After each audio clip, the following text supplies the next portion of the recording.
Почитувани граѓани, почитувани медиуми. Никогаш не било полошо во областа на инфраструктурата на Македонија.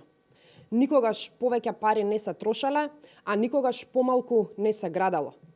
Конечниот извештај на Државниот завод за ревизија е катастрофален. Дефиницијата, која ја отсликува реалноста, е запрепастувачка, дозволете ми да цитирам. Со извршената ревизија на финансиските извештаи, изразуваме неповолно мислење за реалноста и објективноста на овие извештаи и за усогласеноста со законската регулатива, упатства и воспоставени политики. Или парафразирано, тотален финансиски хаос и злоупотреби, комплетно безредие и непочитување на законите. Со извршената ревизија на финансиските извештаи и ревизијата на усогласеност кај јавното претпријатие за државни патишта за 2022 година се утврдени следните состојби. Недоволна подготвеност при планирање, проектирање, градење и реконструкција на патните делници низ државата. Оваа состојба предизвикува зголемување на вредноста на склучените договори и пролонгирање на рокот за изградба или реконструкција на делниците. Затоа, почитувани, не случајно на СДС и ДУИ, на Бочварски и Рустеми им се потребни 7 години за да изградат 2 километри автопат. Затоа, не случајно, владата на СДС и ДУИ има волку анекси на договори за зголемување на вредноста на капиталните проекти, како и анекси за пролонгирање на роковите за изградба, кои самите си ги задаваат, па самите ги пробиваат. Понатаму, внимавајте.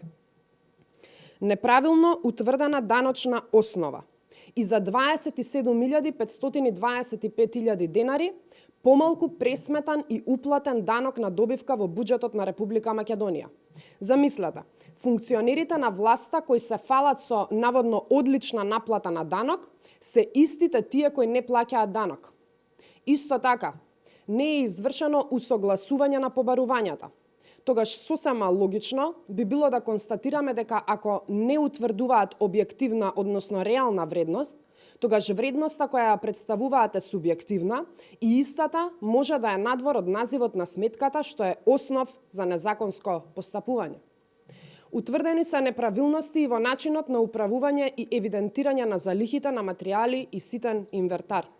Прашуваме, каде завршувале залихите? И за крај, потврдата за нивната неспособност доаѓа после констатацијата дека не е донесена 5-годишна програма за извршување на работите од јавен интерес, поради што не се создадени услови за долгорочно управување со развојот и одржувањето на државните патишта. Почитувани, ова е еклатантен пример колку незаконски работи власта на СДС и ДУИ. Колку што се на број незаконските пречекорувања, толкав број на кривични пријави се возможни. Ова е нивниот лажен Европски фронт, кој во реалноста е прв фронт на криминалот. Затоа, важно е да ги поразиме, време е за промени. Ви благодарам.